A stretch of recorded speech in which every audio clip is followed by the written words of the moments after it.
للآخرة خير لك من الأولى ولسوف يعطيك ربك فترضى۔ بسم اللہ الرحمن الرحیم۔ السلام علیکم ورحمۃ اللہ وبرکاتہ۔ میں امید کرتی ہوں کہ آپ سب ایمان اور صحت کی بہترین حالتوں میں ہوں گے۔ اللہ سبحانہ تعالی ہمیشہ آپ کو اچھے حالوں میں رکھے اور آپ کی طرف بڑھنے والے ہر شر کو خیر میں بدل دے، آمین۔ الحمدللہ، دعا سیریز آج ڈے 2 ہے اور ٹاپک ہے ہمارا دعا ہی عبادت ہے۔ اب بہت سے لوگ اس پہ حیران ہو رہے ہوں گے کہ دعا بھی کوئی عبادت ہے، کیونکہ ہم نے تو اس کو کبھی عبادت کنسیڈر نہیں کیا۔ ہمارے لیے نماز، روزہ، حج، زکوٰۃ، نوافل، صدقہ، یہ سب کچھ عبادت میں آتا ہے، لیکن کیا اللہ کو پکارنا، اللہ سے مانگنا، کیا یہ بھی عبادت ہے؟ یعنی مانگنا بھی عبادت میں آتا ہے؟ یہی ہمارا آج کا ٹاپک ہے کہ دعا ہی عبادت ہے، الحمدللہ۔ اور ہم کتنی دیر اس عبادت سے غافل رہے، یعنی ہم نے اللہ سے مانگا ہی نہیں اور یہ پتہ ہی نہیں تھا کہ یہ عبادت ہے۔ یہ اتنی خوبصورت عبادت ہے کہ جس کے لیے آپ کو وضو کرنے کی ضرورت نہیں ہے، ٹھیک ہے نا؟ آپ بیمار ہیں، آپ خوشی میں ہیں، آپ سفر میں ہیں، آپ اکیلے ہیں، آپ محفل میں ہیں، آپ کہیں پہ بھی ہیں، آپ آرام سے اپنے اللہ سے کنیکشن جوڑ لیتے ہیں دعاؤں کے ذریعے، اللہ کو پکار لیتے ہیں، کہیں پہ بھی ہیں۔ آپ یہ نہیں سوچتے کہ اللہ اب میری سنے گا، نہیں، آپ ضرور مانگتے ہیں۔ آپ کو یقین ہوتا ہے کہ اللہ تو میری شاہرگ سے زیادہ قریب ہے تو مجھے سنے گا۔ آپ خاموشی سے دعائیں کر رہے ہیں، کسی کو نہیں پتا، اور آپ عبادت کی کنڈیشن میں ہیں، اللہ سے باتیں کر رہے ہیں، آپ اللہ سے مانگ رہے ہیں، اللہ کی طرف رجوع کر رہے ہیں، سرگوشی میں گڑ گڑا کے اللہ سے مانگ رہے ہیں، تو یہ آپ کی عبادت ہے۔ یعنی یہ وہ ذکر ہے جو آپ کے دل کی دھڑکن کر رہی ہے، کبھی خاموشی میں، کبھی الفاظ کے ساتھ، تو یہ ذکر ہے، ٹھیک ہے نا؟ جیسے ہم ہر نماز کے بعد دعا کرتے ہیں، ربی آئینی علی ذکرک و شکرک و حسن عبادتک، تو جو ذکر ہے نا، اس میں ہر قسم کا ذکر آ جائے گا آپ کا، کہ اللہ تعالیٰ میری مدد فرمائے کہ میں آپ کا بہترین ذکر کر سکوں، آپ کا شکر کر سکوں اور بہترین طریقے سے عبادت کر سکوں۔ تو ذکر میں اور عبادت میں یہ دعا بھی آ جاتی ہے، ٹھیک ہے؟ کہ دیکھیں، آپ ہر وقت تو نماز نہیں پڑھ سکتے اور ہر دن روزہ بھی نہیں رکھ سکتے، لیکن دعا ایسی چیز ہے جو آپ کبھی بھی کہیں پہ بھی کر سکتے ہیں، ٹھیک ہے؟ اور کسی کو پتہ نہیں چلے گا کہ آپ جو ہے وہ عبادت کی کنڈیشن میں۔ آپ دیکھیں صبح سے لے کے شام تک کتنی حاجات ہیں، آپ کو کتنا کچھ مانگنا پڑتا ہے صبح سے لے کے شام تک۔ اللہ تعالیٰ یہ کام ٹھیک ہو جائے، میں ٹائم پہ پہنچ جاؤں، کھانا ٹائم پہ بن جائے، بچے دھیان سے گھر آ جائیں، آفس کا کام ہو جائے، کتنے مسئلے ہوتے ہیں۔ تو اس میں آپ چھوٹی چھوٹی باتوں میں اللہ کو پکارتے ہیں، جیسے بچوں کو دعائیں یاد کروائی جاتی ہیں، آپ کو بھی دعائیں آتی ہوں گی، واش روم میں جانا ہے تو یہ دعا پڑھنی ہے، باہر نکلنا ہے تو یہ دعا پڑھنی ہے، سفر میں جانا ہے، سواری پہ سوار ہونا تو یہ دعا پڑھنی ہے، بستر پر لیٹنا ہے تو یہ دعا پڑھنی ہے، سو کے اٹھنا ہے تو یہ دعا پڑھنی ہے، نیا جوڑا پہننا ہے تو یہ دعا پڑھنی ہے، رائٹ، گھر سے باہر نکلنا تو یہ دعا پڑھنی ہے۔ تو یہ جو دعائیں پڑھنا ہے، یہ کیا ہے؟ یہ آپ کی عبادت ہے اور بہت ہی خوبصورت عبادت ہے۔ دیکھیں، قرآن میں دعا کا جو ورڈ ہے، اس کا جو معنی ہے، اس کا جو معنی ہے وہ کافی زیادہ طریقوں سے آیا ہے۔ جیسے سورہ یونس میں آتا ہے، وَلَا تَدْعُوا مِن دُونِ اللَّهِ مَا لَا يَنفَعُكَ وَلَا يَضُرُّكَ، اللہ کو چھوڑ کر اس کی عبادت نہ کرو، ٹھیک ہے؟ اللہ کو چھوڑ کر اس کی عبادت نہ کرو جو نہ کسی کو نفع دے سکتا ہے نہ نقصان، یعنی اللہ کے سوا کسی اور کی عبادت نہ کرو، کیونکہ نہ تو کوئی تمہیں فائدہ دے سکتا ہے نہ کوئی نقصان۔ تو وہاں یہاں پہ ورڈ آتا ہے وَلَا تَدْعُوا، تو اس میں جو روٹ ورڈ ہے وہ دعا کا ہے، دال عین واو، تو اس میں جو عبادت ہے وہ دعا ہی ہے۔ یعنی اللہ کو چھوڑ کر اس کی عبادت نہ کرو، یعنی کسی اور کی عبادت نہ کرو، وہ تمہیں کوئی فائدہ نقصان نہیں دیتے۔ اب دیکھیں، ہم جیسے روز سورہ فاتحہ پڑھتے ہیں نماز میں، تو ہم کیا کرتے ہیں؟ ایاک نعبد و ایاک نستعین، ایاک نعبد، ہم صرف تیری ہی عبادت کرتے ہیں، و ایاک نستعین، اور صرف تجھی سے مدد مانگتے ہیں۔ سورہ فاتحہ میں ہم اقرار کرتے ہیں نا کہ ہم اللہ تعالیٰ صرف آپ کی عبادت کر رہے ہیں، تو عبادت کے ساتھ دوسرا ورڈ کیا آ گیا؟ و ایاک نستعین، اور تجھی سے مطلب مانگتے ہیں، جو دعائیں ہم نے آپ سے مانگنی ہیں۔ تو عبادت اور دعا کا کتنا گہرا تعلق ہے۔ تو ایسا ہے کہ واقعی ہم اللہ کی عبادت کرتے ہیں تو اللہ سے مانگتے ہیں، یہ آپ لوگوں نے اپنا جائزہ ضرور لینا۔ ایسا تو نہیں ہے کہ آپ عبادت تو اللہ کی کر رہے ہیں، سجدے تو اللہ کے آگے ٹیک رہے ہیں، لیکن جب مانگنے کی باری آتی تو لوگوں سے مانگتے ہیں، لوگوں کی سفارشیں ڈالتے ہیں، ٹھیک ہے؟ ایسا تو نہیں کہ کہیں آپ پتھروں سے مانگ رہے ہوں، کہیں ایسا تو نہیں کہ آپ لوگ جو ہے وہ قبروں پہ جا رہے ہوں، ٹھیک ہے نا, کہ بھئی یہ بہت جو ہے نیک لوگ تھے تو ہم ان سے دعا کرتے ہیں. تو آپ دیکھ لیں, آپ اعتراف تو کرتے ہیں ایاک نعبد و ایاک نستعین, تو آپ نے اس کو اپنی ریئل لائف میں اپلائی کرنا ہے. جب پریشانی آئے گی تو یہی ذہن میں لانا ہے کہ میں نے تو اللہ تعالیٰ سے اقرار کیا ہوا ہے کہ اللہ تعالیٰ میں آپ کی عبادت کرتا ہوں تو میں آپ ہی سے مدد مانگتا ہوں. اور آپ نے اللہ سے مانگنا ہے اور اللہ قبول بھی کرتا ہے, اللہ قبول بھی, اللہ سنتا بھی ہے. آپ دیکھیں, آپ حضرت یونس علیہ السلام تھے, بہت ہی خوبصورت اگزامپل ہے ان کے. یونس علیہ السلام جب مچھلی کے پیٹ میں تھے, ٹھیک ہے, مچھلی کے پیٹ میں کیا تھا؟ رات کا اندھیرا, سمندر کا اندھیرا اور مچھلی کے پیٹ کا اندھیرا, اندھیروں پہ اندھیرے. ایسے اندھیرے ہماری لائف میں تو نہیں ہے نا, ٹھیک ہے نا, اتنے گہرے اندھیرے تو ہماری لائف میں نہیں ہیں.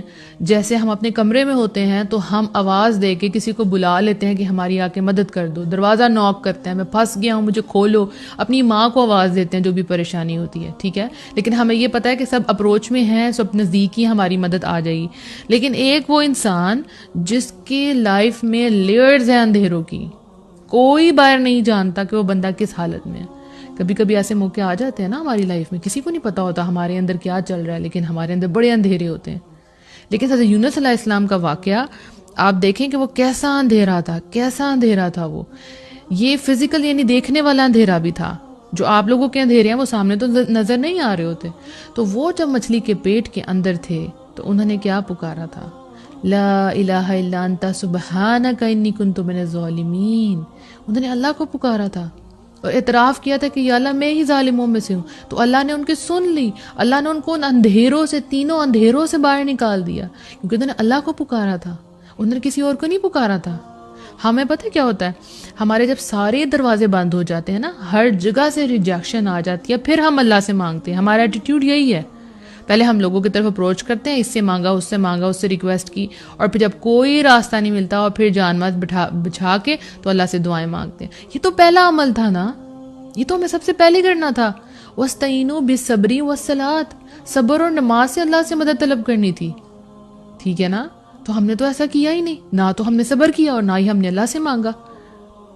تو یہ دعا جو ہے یہ ایک عبادت ہے, ٹھیک ہے. تو اللہ کو چھوڑ کر کسی اور کو نہیں پکارنا, کبھی بھی نہیں پکارنا.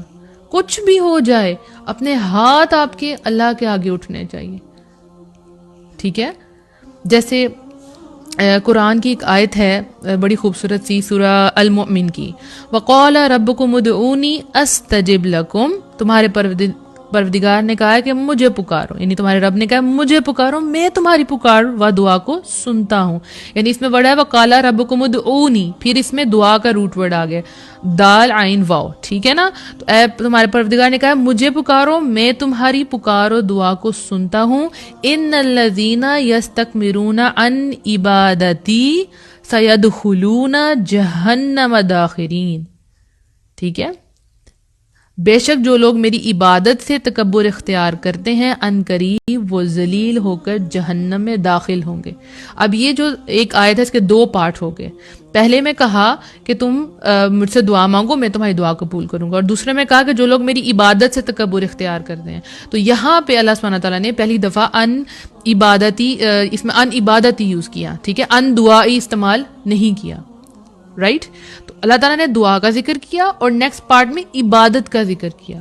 تو یہاں عبادت جو ہے وہ دعا ہے, ٹھیک ہے. عبادتی کے اندر جو چیز چھپی ہے وہ کیا ہے؟ دعائی. یعنی آپ نے اللہ کو پکارنا ہے, وہ رب کہتا ہے میں تمہاری دعائیں قبول کروں گا. اور اگر تم نے میری عبادت نہ کی, تو یہاں پہ اگر تم نے مجھ سے دعا نہ کی تو مطلب یہ کیا ہے؟ تکبر ہے. اور وہ انسان پھر جہنم میں ذلیل ہو کے داخل ہوگا جس نے اللہ سے مانگا ہی نہیں. ہمارا یہاں پہ یہی ہے نا, ہمیں کوئی پریشانی آتی ہے تو ہم کیا کرتے ہیں, کئی لوگ کتنی دور دور ٹریول کر کے جاتے ہیں, پتہ نہیں کس کس کی زیارتوں پہ جاتے ہیں, وہاں جا کے ان کو کہتے ہیں آپ ہمارے لیے دعا کریں, اور خود اللہ کو پکارتے ہی, جبکہ وہ کہہ رہے ہیں کہ اللہ تعالیٰ ہم صرف آپ کی عبادت کرتے ہیں اور آپ سے مدد مانگتے ہیں. مدد مانگنے تو آپ پتہ نہیں کتنے شہروں میں دور پار وہاں جاتے ہیں, ٹھیک ہے.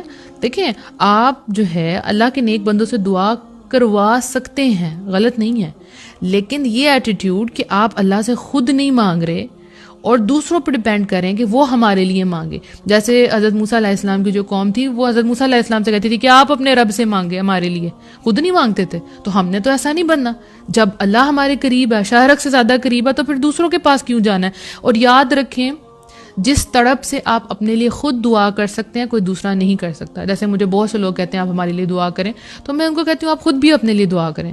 ٹھیک ہے میں دعا کروں گی, لیکن جس کنڈیشن میں اور جس تکلیف میں, جس کرب میں آپ مبتلا ہیں, اس کا اندازہ آپ کو یہ میں نہیں کر سکتی. وہ میں دعا ضرور کروں گی, لیکن تڑپ جو ہے نا وہ آپ ہی کی ہوگی, اور اسی تڑپ کے پیچھے تو اللہ تعالیٰ دیتا ہے. ٹھیک ہے, تو خود دعائیں کرنی ہے, اللہ تعالیٰ سے خود مانگنا ہے, اور یہ نہیں سوچنا کہ اللہ تعالیٰ ہماری دعا نہیں سنے گا. اللہ تعالیٰ تو سننے کو تیار ہے, ہمیں مانگنا آنا چاہیے بس. اور مانگے کہ کب, جب اللہ پہ ٹرسٹ ہوگا. جیسے سورہ بقرہ میں آتا ہے وَإِذَا سَأَلَكَ عِبَادِي أَنِّي فَإِنِّي قَرِيبٌ أُجِيبُ دَعْوَةَ الدَّاعِ إِذَا دَعَانِ فَلْيَسْتَجِيبُوا لِي وَلْيُؤْمِنُوا بِي لَعَلَّهُمْ يَرْشُدُونَ. اور جب میرے بندے آپ سے میرے بارے میں پوچھیں تو انہیں بتا دے کہ میں قریب ہوں. سبحان اللہ. جب میرے بندے آپ سے میرے بارے میں پوچھیں تو انہیں بتا دے کہ میں قریب ہوں. فَإِنِّي قریب, اور پکارنے والے کی پکار کو سنتا ہوں. جب بھی وہ مجھے پکارے بس انہیں چاہیے کہ وہ میرے احکام کی پیروی کریں اور مجھ پر ایمان لائیں تاکہ وہ ہدایت پائیں. تو کیا کرنا ہے؟ اللہ نے کہا پکاریں مجھے آپ, میں آپ کی پکار سنتا ہوں. کوئی ٹائم مینشن نہیں کیا, کوئی حالت مینشن نہیں کی, بس یہ کہا کہ جب بھی آپ کے بندے میرے بارے میں پوچھیں گے نا, نہیں میرے بندے, رائٹ, عبادی, میرے بندے آپ سے پوچھیں میرے بارے میں کہ اللہ ہماری دعائیں سنے گا, اللہ کہاں ہے, جو بھی ہے, تو آپ ان کو کہنا ہے کہ اللہ سبحانہ وتعالیٰ آپ کے بہت قریب ہے. ٹھیک ہے, اور جب بھی آپ اللہ کو پکاریں گے اللہ آپ کی بات سنے گا, اللہ آپ کی دعائیں ضرور سنے گا. ٹھیک ہے. اب کئی لوگ ہیں وہ ایک ہی دعا جو ہے وہ مطلب ایک ہی ذکر ہے جس کو کافی لوگوں کو بلاتے ہیں, بٹھاتے ہیں, اور وہ سارے مل کے وہ ذکر کر رہے ہوتے ہیں کہ بھی ہمارا بہت بڑا مسئلہ ہے تو ہم سب مل کے پڑھتے ہیں اور پھر اللہ تعالیٰ ہماری دعا سنے گا. تو میں کہتی ہوں کہ اگر آپ کا اللہ پہ توکل ہے نا, آپ ایک دفعہ پکاریں گے, تو یونس علیہ السلام نے ایک دفعہ پکارا تھا تو اللہ تعالیٰ نے ان کی پکار کا جواب دیا تھا نا. تو آپ کا جب آپ 24/7 یعنی پورے دن میں 24 گھنٹوں میں آپ اللہ کو یاد کرتے ہیں, ہر چھوٹی سی چھوٹی چیز آپ اللہ سے مانگتے ہیں, آپ خوشی میں اللہ کو یاد رکھتے ہیں, تو غم میں, ٹینشن میں آپ نے اللہ کو ایک دفعہ پکارنا نا, آپ کو لمبی لمبی تسبیحات نہیں کرنی پڑیں گی. آپ نے ایک دفعہ اللہ کو پکارنا, اللہ نے آپ کی فوراً پکار کا جواب دینا. لیکن ہمیں یہ آنا چاہیے کہ ہم نے ہر حالت میں اللہ کو پکارنا ہے, خوشی میں بھی, غم میں بھی, اسپیشل خوشی میں, آسانی میں اللہ تعالیٰ کو پکارنا ہے. سب سے زیادہ ہم بھولتے کب ہیں؟ آسانی میں اللہ کو بھول جاتے ہیں. ہمارا یہی ایٹیٹیوڈ ہے, ہم بڑے ناشکرے لوگ ہیں.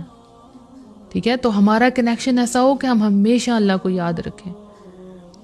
سورہ الاحقاف میں آتا ہے وَمَنْ أَضَلُّ مِمَّنْ يَدْعُو مِن دُونِ اللَّهِ مَن لَّا يَسْتَجِيبُ لَهُ إِلَى يَوْمِ الْقِيَامَةِ وَهُمْ عَن دُعَائِهِمْ غَافِلُونَ. اور اس سے بڑھ کر گمراہ کون ہے جو اللہ کو چھوڑ کر ایسے لوگوں کو پکارتا ہے جو قیامت تک بھی اس کی نہیں سن سکتے اور وہ اس کی پکار سے غافل ہیں.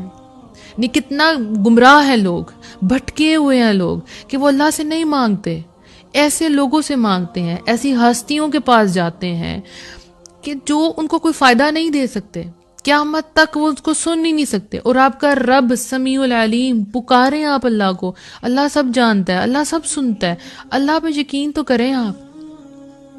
اس عبادت کو آپ اپنے لائف میں لے آنا ہے, یہ ایک بہت خوبصورت عبادت ہے. تو قرآن میں آپ کو بتا رہی تھی کہ اللہ تعالیٰ نے اس دعا کے کئی معنی رکھے ہیں. ایک میں ہم نے پڑھا کہ عبادت ہے, اس کے بعد یہ طلب بھی ہے, یہ مدد بھی ہے. جیسے وَدْعُوا شُهَدَاءَكُم مِّن دُونِ اللَّهِ سورہ بقرہ میں آتا ہے, سورہ البقرہ میں, تم اللہ کے سوا اپنے سب مددگاروں کو بلا لو. وَدْعُوا, تو یہ پکار بھی ہے, مدد بھی ہے. تو ہم نے مدد کس سے مانگنی ہے؟ اللہ سے مانگنی ہے. پھر ایک اور جگہ پہ آتا ہے ادعونی استجب لکم, اے میرے بندو مجھ سے سوال کرو میں تمہیں جواب دوں گا. تو یہ دعا ایک سوال بھی ہے, یعنی عبادت بھی ہے, مدد بھی ہے, سوال بھی ہے, اور یہ ندا بھی ہے, یعنی پکار بھی ہے. جیسے یوم یدعوکم, اس میں پھر وہ عین دال عین واو آ گیا, دعا والا روٹ ورڈ آ گیا, جس دن وہ تمہیں آواز دے گا. تو یہ ندا بھی ہے, پکار, آواز بھی ہے, اور یہ ثنا بھی ہے, تعریف بھی ہے. جیسے قُلِ ادْعُوا اللَّهَ عبد الرحمن، تم اس کی ثنا اللہ کے نام سے کرو یا رحمان کے نام سے کرو. تو یہ ایک تعریف بھی ہے الحمدللہ، اور یہ ایک قول بھی ہے. جیسے وَدْعُوهُمْ دعواہم فیہا سبحانک اللہم، ان کا قول اس جنت میں ہوگا اے اللہ تو پاک ہے. کتنا خوبصورت بات ہے جو جنت میں کیا گیا، اللہ تعالیٰ تو پاک ہے. سورہ یونس میں آتا یہ.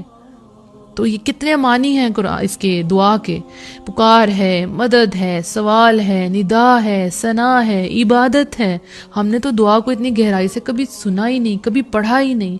تو شرعی لحاظ سے اس کے کیا معنی ہوگی؟ جب ہم اللہ کے حضور سوال کرتے ہیں، اس سے خیر طلب کرتے ہیں، گر گراتے ہیں اور اپنی تمام حاجات اللہ کے آگے رکھتے ہیں اور امید سے فریاد کرتے ہیں، اللہ تعالیٰ ہماری دعاؤں کو سنتا ہے. ہمیں اللہ تعالیٰ ضرور ضرور ضرور جواب دیتا ہے. کبھی یہ نہیں سوچنا کہ اللہ ہماری دعائیں قبول نہیں کرے گا، کبھی بھی نہیں سوچنا.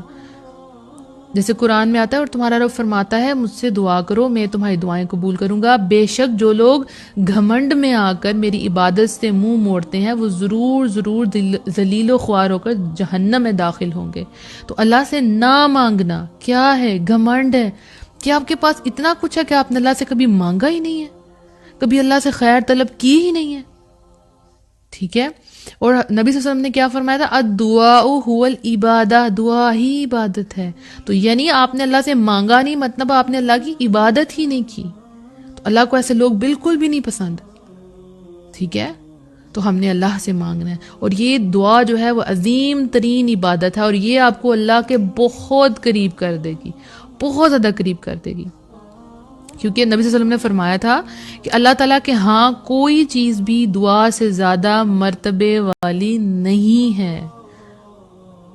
کتنی خوبصورت بات ہے. اللہ کے نزدیک کوئی چیز بھی دعا سے زیادہ مرتبے والی نہیں ہے. تو جسٹ امیجن کیا پاور ہے دعا کے اندر، کیا اس کا لیول ہے اللہ کے آگے، اللہ اس کو کیا سمجھتا ہے. یہ دعا عین عبادت ہے.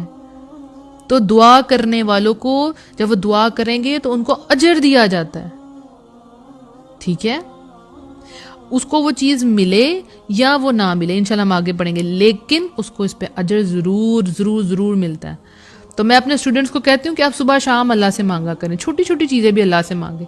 کچھ مل گیا تو بھی عبادت ہے، نہ ملا تو بھی عبادت ہے، اور اللہ کے ہاں یہ جمع ہوتی جائیں گی، اور اللہ خوش کہ ہم اللہ سے مانگ رہے ہیں، ہے نا. تو ہم نے دعائیں مانگنی ہیں انشاءاللہ، اور آج سے یہ سوچنا ہے کہ یہ عبادت ہے. جب بھی آپ دعا کر رہے ہیں، آپ کچھ بھی نہیں کر رہے، فارغ بیٹھے ہوئے ہیں، آپ صبح شام کے اذکار پڑھ رہے ہیں، دعا کر رہے ہیں، یہ دعائیں ہیں. ذکر کر رہے ہیں، کوئی بھی ذکر آپ کی زبان پہ ہے، آپ عبادت کی کنڈیشن میں ہیں. ٹھیک ہے. تو اللہ سبحانہ تعالیٰ ہم سب کو یہ توفیق عطا فرمائے کہ ہم صرف مانگے تو اللہ سے مانگے، ہم گر گرائیں تو اللہ کے آگے گر گرائیں، ہم ماتھا ٹیکیں تو صرف اللہ کے آگے ٹیکیں. آپ کو پتہ ہے کہ جب آپ اللہ سے مانگنا شروع کریں گے نا تو آپ کے جو ہاتھ ہیں نا وہ لوگوں کے آگے نہیں پھیلائیں گے. آپ جب آپ ہاتھ پھیلائیں گے نہیں نا تو آپ کے اندر کیا اسے کہتے ہیں، اللہ کے آگے تو عاجزی آئے گی. ٹھیک ہے نا. اللہ کے آگے تو آپ روئیں گے، گر گرائیں گے، لیکن وہ جو آپ کی سیلف رسپیکٹ ہے نا وہ بڑی قائم ہو جائے گی، کیونکہ آپ لوگوں سے نہیں مانگے گا، آپ لوگوں کے محتاج نہیں ہوں گے. ٹھیک ہے. لوگوں سے نہیں آپ کچھ بھی مانگیں گے، آپ اتنے کانفیڈنٹ ہوں گے کہ آپ کو پتہ ہے کہ آپ کو اللہ سے مانگنا ہے. کوئی پریشانی آ گئی ہے، آپ نے کسی کو نہیں بتایا، آپ نے چپکے سے اللہ کے آگے بس دعا کہ اللہ تعالیٰ میرا کام کر دیں، بس میرا یہ کام کرتے ہیں. باہر سے آپ بہت اسٹرانگ رہے ہیں، لوگوں کے سامنے آپ کمزور نہیں ہوئے، لیکن رب سے آپ نے مانگا. مجھے یاد ہے میں اے لیولس کے ایک بچے کو پڑھا رہی تھی تو اس کا ایک میتھس کا کویشچن آیا، تو میں نے کہا یہ تو بہت ٹف ہے. اب ظاہر اسٹوڈنٹ کہتا ہے کہ ٹیچر کو تو بہت اچھا آتا ہے، رائٹ، اس کو بڑی امیدیں ہوتی ہیں اپنے ٹیچر سے. تو میں نے اس کو کہا کہ اچھا لاؤ دو اپنی بک.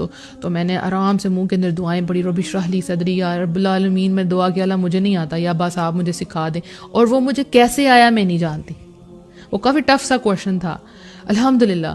تو آپ کانفیڈنٹ رہیں باہر سے، اور اندر سے صرف اللہ سے مانگے. کوئی بھی دعا ہے آپ نے اللہ سے مانگنی ہے، انتظار نہیں کرنا. یعنی میں اپنے اسٹوڈنٹس کو اکثر کہتی ہوں کہ بیٹا پیزا کھانے کو دل کر رہا ہے، پیزا کھانا ہے تو اللہ سے مانگے. تو وہ بڑے ہنستے ہیں، اچھا یہ بھی اللہ سے مانگتے ہیں؟ میں نے کہا جی بالکل. ایک بچہ تھا تو وہ حفظ کر رہا تھا، تو میرا کزن تھا، تو میں اسے جب ملی تو میں نے اس کو کہا کہ آپ کو پتہ ہے اللہ سے ایسا کنیکشن بھی ہوتا ہے، اور وہ بڑا حیران ہو کے بات سنا، اچھا ایسے بھی ہوتا ہے، یعنی ہم بچوں کو حفظ کروا رہے ہیں، تفسیر پڑھا رہے ہیں، لیکن ہم نے ان کا اللہ سے کنیکشن ہی نہیں جوڑا۔ وہ بچہ قرآن حفظ کر رہا ہے اور اس کو پتہ نہیں کہ قرآن کے بعد دعائیں بھی مانگنی ہیں، اور اللہ اچھا یہ سنے گا؟ میں نے کہا ہاں کیوں نہیں سنے گا، تو اس کو میں بتا رہی تھی ایسے ایسے ایسے اللہ تعالیٰ سے آپ نے دعائیں مانگنی ہیں، ایسے اللہ تعالیٰ سے بات کرتے ہیں۔ تو ہم نے اپنا جو کنیکشن ہے اپنا اور اپنے بچوں کا دعاؤں کے ذریعے اللہ تعالیٰ سے جوڑنا ہے، اور یہ بہت خوبصورت ہوگا انشاءاللہ، کبھی نہیں ٹوٹے گا، کچھ بھی ہو جائے گا آپ کو پتہ ہے میں نے اللہ سے مانگنا ہے۔ میں اکثر یہ کہتی ہوں کہ جو بندہ اللہ پہ توکل کرتا ہے نا، پھر جب اس کو صحراؤں میں چھوڑ دیا جائے، میں صحرا کی اگزامپل دیتی ہوں کیونکہ مجھے حضرت حاجرہ علیہ السلام یاد آتی ہیں۔ جب وہ جو ہے صحرا میں تھی، انہوں نے کیا کہا کہ اللہ مجھے ضائع نہیں ہونے دے گا، یعنی کچھ بھی نہیں ہے وہاں پہ، اللہ پر اتنا توکل، اتنا توکل۔ تو جب ایسا توکل ہوتا ہے نا، پھر مجھ سے بھی زمزم جیسے ہی ہوتے ہیں۔ تو ہمیں اللہ پہ توکل کرنا ہے، اپنی دعاؤں پہ اسٹرانگ توکل رکھنا ہے، اور یہ یاد رکھنا ہے کہ اللہ مجھے سنتا ہے۔ کبھی یہ نہیں سوچنا کہ ابھی بھی اللہ مجھے سن رہا ہے، ابھی اس وقت رات کے وقت بھی سنے گا، دن کے وقت بھی سنے گا، اللہ تو ہر ٹائم سنتا ہے۔ ہاں ہم آگے ڈسکس کریں گے کہ کون سے اوقات ہیں جن میں دعائیں زیادہ قبول ہوتی ہیں۔ ویسے تو ہر وقت ہی دعا قبول ہوتی ہے، لیکن کون سے اوقات ہیں جس میں زیادہ چانسز ہوتے ہیں کہ ہماری دعائیں جو ہیں وہ ٹھیک نشانے میں لگیں۔ انشاءاللہ کل ایک نئی ٹاپک کے ساتھ آئیں گے۔ اللہ تعالیٰ ہم سب کو توفیق دے کہ ہم صحیح معنوں میں عبادت کریں اللہ تعالیٰ کی، اللہ تعالیٰ ہماری دعاؤں کو قبول فرمائے اور وہ اعمال ہم سے کروا لے جن سے ہم مستجاب دعوات بن جاتے ہیں، جس سے دعائیں ہماری قبول ہوتی ہیں۔ اپنا خیال رکھیے گا۔ السلام علیکم ورحمۃ اللہ وبرکاتہ۔